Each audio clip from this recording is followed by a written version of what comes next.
Hey, what's up, everybody? Pat here, great for recovering alcoholic and addict, just like every day. Guys, please don't forget to subscribe, leave the video a like, drop me a comment, and by all means, share it with anybody who might get something out of it. Guys, the reading today is titled Something Different, and I'm gonna go, anyway, we'll go with it. Something different. We had to have something different, and we thought we'd found it in drugs. Many of us have always felt different from other people. We know we're not unique in feeling that way. We hear many addicts share the same thing.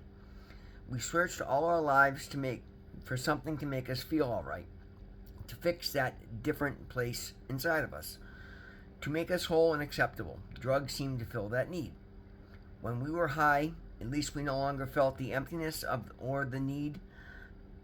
There was one drawback: the drugs, which were our only solution, quickly became our problem. Once we gave up the drugs, the sense of emptiness returned. At first, we felt despair because we didn't have any solution of our own to that miserable longing. But we were willing to take direction and find faith. And as we did, we found what we've been looking for. That something different. Today we believe that's something different. Today we believe that our lifelong yearning was primarily for knowledge of a higher power. The something different we needed was a relationship with a loving God. Recovery teaches us to build that relationship. And the affirmation is, just for today, my higher power was the something different I've been missing in my life. I will work diligently to restore that missing ingredient to my spirit. And guys, one of my favorite sayings that I've ever heard in recovery was, you cannot fill a God-sized hole with drugs. And honestly, that I think is the most appropriate for myself. That is exactly what I've now found out I was trying to do all that time. I've talked about this at length. At one point, I called myself an atheist, even though I wasn't, because I was terrified to, provoke God. And again, my understanding of a higher power at that point was so askew that it was easier for me just to disembark and just say I don't believe any of that. I'm a science. I believe in science and this and that. Well, science is very quickly proving that there's so much more than just this human experience.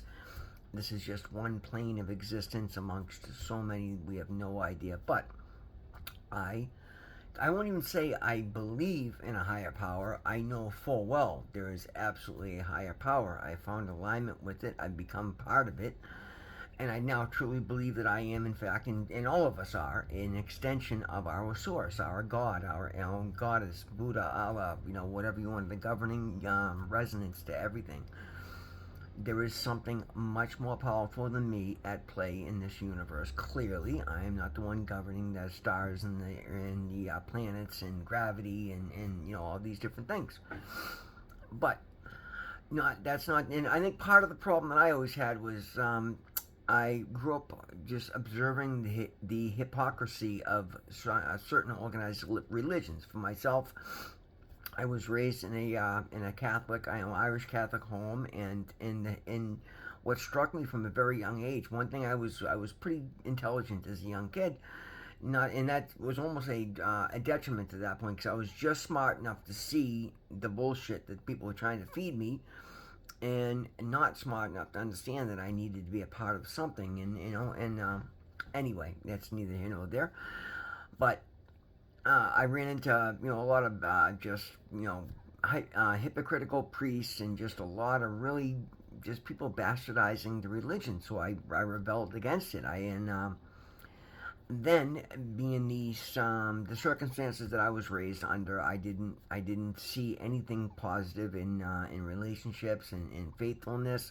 Although I had a lot of respect from the older generation, like my grandparents, my great grandparents, and their desire to be aligned with a religion, but I just saw that as something. I thought it was something that was just there to keep the masses, the weak, the insecure from running amok and giving us a reason to want to be part of something, because I never felt any of the benefits of aligning myself with a higher power, and that carried on. But again, I had seen enough irrefutable evidence of my own throughout the years that when I would give a little bit of credence to anything related to developing a relationship with a higher power, even though it was just bits and pieces at the time, I would see immediate result from it, enough that I was terrified of it. It scared me because, again, I was always trying to do something crooked. So the last thing I wanted to do was invite a higher power to come in and straighten my shit out, because I wasn't willing to follow the program as it's laid out in front of me. I was still trying to run amok with my own free will, and I've reared the repercussions of that for decades, and it made my life just impossible and beyond unmanageable. Of course, I mean, I've worked my ass off, so there's always been a moment of glimmer, a glimmer of hope, and every so often I would start to get on the right track, ever so slightly. But again, I was still doing so many sideways things and just not adhering to the policies and the rules, and not being faithful, not giving any credence to religion, or to not even religion, but to spirituality. Thankfully, before I even got clean this time around, I've talked about this many times, guys, I started to pray. And immediately it started to take hold. It started to make changes from within me. And that's been the underlying theme of this entire recovery, which ironically is why I'm actually seeing success, and I'm seeing changes, and I'm seeing changes in the way I think and the way I act, and behavior, and the way I see myself, the way I feel about myself, the way I interact with the world around me. Suddenly I've found what I call alignment. And again, not perfect by any means, guys. I'm not sitting there trying to say I know something. No, I'm saying that this is something everybody can do. I'm working hard, and again, I don't know what tomorrow's going to bring, and that's part of the beauty of life. But I do know that if I continue to move on the trajectory that I am, that things are going to continue to get better and better, because that's the evidence of what I've seen day in and day out. And it's because I've been consistently developing a conscious contact relationship with my higher power, whom I choose to call God. I've been praying and meditating constantly. I've been being introspective on the intuitive nudges and ideas and thoughts, and that I get during these sessions, right? And then I've been engaging with the world around me from that perspective, from a perspective of knowing that if I treat myself well, I treat other people well, and then I go over and above to try and stand out in every situation, to help somebody else around me to do a better job, to outwork, just do a more generous, person, align myself with the good, speak highly of God, encourage others to not follow my desires, but to find their path, to develop their relationship with their higher power, to not sit there and trying to say that my idea is better than his, hers, or the others, to look for the similarities in all of our faithfulness, all the different forms, all the different shapes, because again, I truly believe it's all the same thing, wrapped in a different package, and this fighting over it is absolute insanity. So I'm not going to sit there and say, yeah, I'm Christian, and I love that, but I'm not going to say that only Christians will get into an afterlife or whatever. No, man, the kingdom of heaven is from within. Build your relationship and choose what works for you, what feels comfortable for you, but don't impose yours over somebody else. Now, somebody that's a complete heathen and has no faith, and by all means invite them in, try and share, and in a positive way, but don't jam anything down anybody's throat.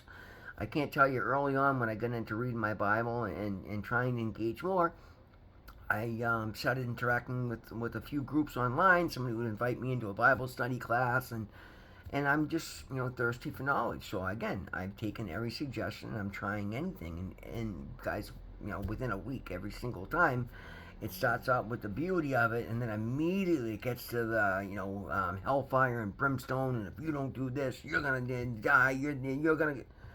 And I walk away every time because I don't believe that. I don't believe that. Not for a second, guys. My God is a loving God.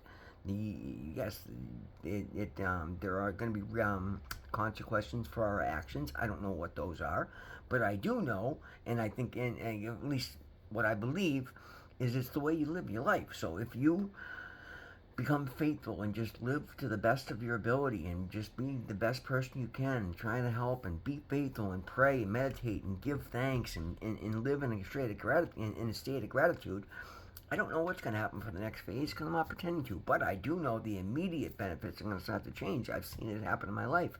Guys, exactly a year ago, I was not paying my bills. I was not eating. I was so deep into addiction that no matter, I mean, I was working 70, 80, 90 hours a week and being broke on Friday. My entire next paycheck already spent going to the grocery store and stealing a microwave meal every day, so I could eat, and not sleeping for 15, 16 days. The insanity of my mind. I was not thinking right. I was just falling apart. Things were coming to a crash. It was terrible. Like, I felt terrible. I was weak. I was beat up. I had no hope. I had no spark. It was just absolute and complete and utter despair is the only way I know how to describe it. And what that did for me is it got me to start to see a little bit of willingness, because I didn't know how to get out of my situation, but I knew it had to change. And I wasn't, again, I was so deep into addiction at that point, I could not think straight.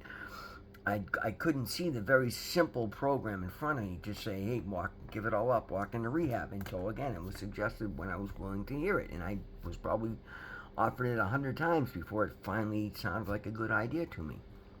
But that first night that I said that prayer, guys, something clicked.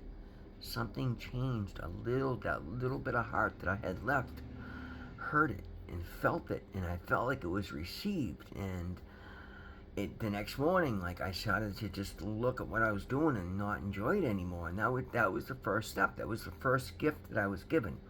I was given the ability to not get high anymore. So no matter how many drugs I had in front of me, how much I did, I would stave off the sickness, but I couldn't get high. I couldn't numb myself beyond, because I'd started asking for help.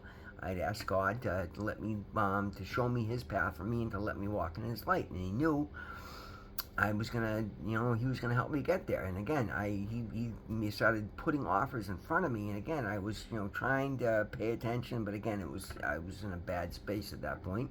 But I continued every day to ask for help, and every day, guys, it was amazing. All of a sudden, I'm watching YouTube videos, and all these different videos were popping up on my feed, having nothing to do with anything I've searched, but it was, different spiritualists and different, supposed prophets, or just people speaking the word of God, and it was the exact message I had to hear.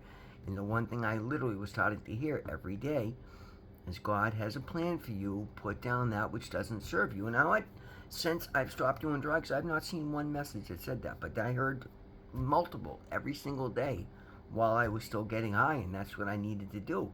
Like, God was making sure that His message was put in front of me. Guys, it was powerful. Like, it made me start to feel, and again, as I started to respond, I would listen to these things, and I would get these different downloads, and I knew what I had to do, but I was trying to, weasel my way out of it, and trying to, just turn it over without having to do the work, and of course, that's not going to work. But little by little, I started to understand that, and I would try this, and I would try that, and I would try this, and that wouldn't work, and that wouldn't work. But each step brought me closer to the point, and finally got to a point when I'm like, I can't. And just the being able to observe my own behaviors, because I've been asking for such, got to the point where I couldn't continue to do it, because I knew, like, I had to stop. Like, it had just gotten ingrained in my brain, because I had asked God for help. And at that point, I said, okay. And, last message I heard, again, shed what doesn't serve you. I'll remove every bit of negativity from your heart. You will start to, feel your old spark again. So, guys, I literally was so messed up at that point. I went and laid in my bed for 3 days and said, okay, just waited for God to remove my detox from me. That's not going to happen. Because if He did, I'd probably have picked drugs back up again. I needed to feel the weight of my actions and seeing what it was taking to get out of that fully and truly. And guys, I damn near killed myself. I hadn't had a drink of water in 2.5 days when somebody finally had sent the police and fire to my house to kick in the door, because they tried to call me, and I couldn't even speak. I was so weak. Dragged me in an ambulance to the hospital, and again, drug dealer met me there. I got high, but I came home, took a shower, cleaned my clothes, found a bed in rehab, and that night, I just said that was it. I said, I'm going to do this. I'm going to do it 100%. And again, I had, I'd done everything I did in rehab, did all the work I did, started asking for help, and then taking the help that was being offered to me. I started to fill the God-sized hole with God rather than drugs. I was reading books about spiritual, scientific prayer, and just sucking in every bit of knowledge that I could. And again, the second I get home, boom, I found that rock of crack and I smoked it. But that was the thing. I was like, in my head, I had that little reservation that, yeah, I couldn't do heroin, but maybe I could still party with cocaine a little bit. Because again, the idea of being sober and being stuck with my own thoughts was absolutely terrifying to me at that point. So again, the second I did that, my heart sank, and I'm, oh my God, no, I hated the feeling so bad. I dropped my knees and I prayed. I said, God, what do I got to do here? I was so strong. I left rehab this morning and I'm already failing. And again, I got the idea to walk out of the house, and I met the girl who was locked out of her car and needed help, and I helped her, and I felt really good. And that solidified everything to me that, okay, I had to dive in. I had to become a part of recovery in every way, shape, or form. And I had to make my life about service and keeping these things in the forefront of my brain on my own, not because I'm in a structured environment, because I can't be in a structured environment of somebody else's my entire life. So I understood at that moment that I was going to have to do the work. And as much as I'm going to continue to ask for help, I got to take the help off, but then I got to apply it. And that's the biggest thing, guys. And that's what I do today. And that's why here we are, a little over 8 months later, and my life, I look nothing the same. I'm physically different. I'm spiritually different. I'm so much more intelligent, so much more clear. Guys, I'm 52 years old and 195 pounds instead of being 145 pounds, but I'm putting up over 300 pounds in the bench press in the gym. Like I feel amazing about every area of my life.